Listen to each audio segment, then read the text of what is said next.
ओम शांति।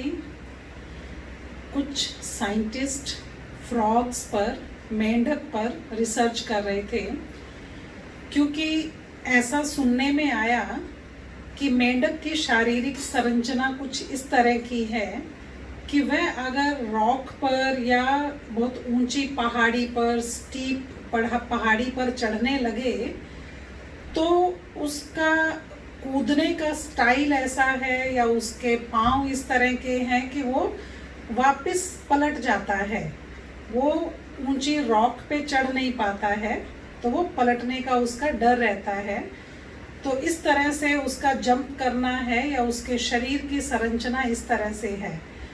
अब ये बात मेंढकों को भी मालूम है कि वो चढ़ नहीं सकते हैं ज़्यादा ऊंचाई पर, धीरे धीरे थोड़ी थोड़ी ऊंचाई पर ही वो चल सकते हैं, कूद सकते हैं। इस तरह से 30 मेंढक, उन पर ये प्रयोग जारी था। उनको एक ऊंची सी रॉक पे चढ़ना था।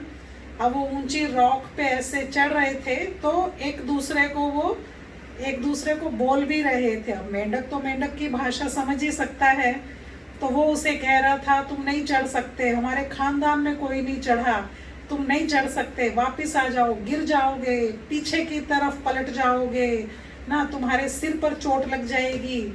तो इस तरह से जो बाहर देखने वाले थे इस कंपटीशन को, तो वो बोल रहे थे सभी मेंढक, और वो चढ़ने की कोशिश करते थे और कुछ थोड़ा सा लड़खड़ाने लगते, बैलेंस बिगड़ने लगता, तो वो पलटने लगते, गिरने लगते, तो वापिस आ जाते।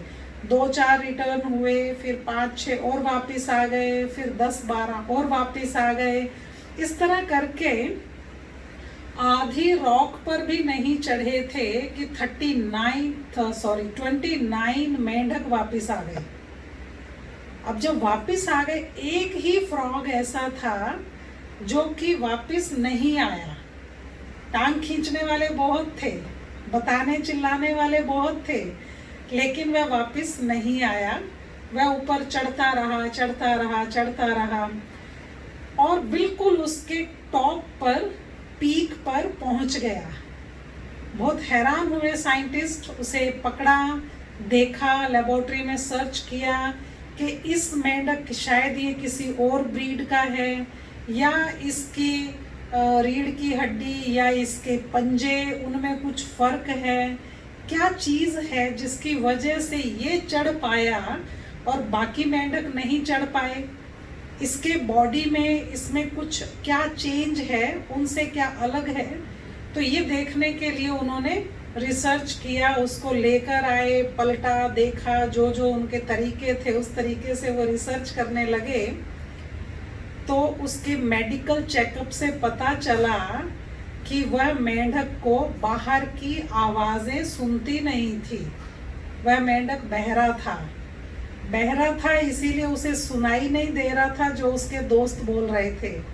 जो उसके दोस्त कह रहे थे कि नहीं चढ़ सकते, हमारे खानदान में कोई नहीं चढ़ा, ये बेकार है, तुम मेहनत मत करो, बेकार जा रहे हो तुम। तो जो भी कुछ बोल रहे थे वो उस फ्रॉग को सुनाई नहीं दे रहा था।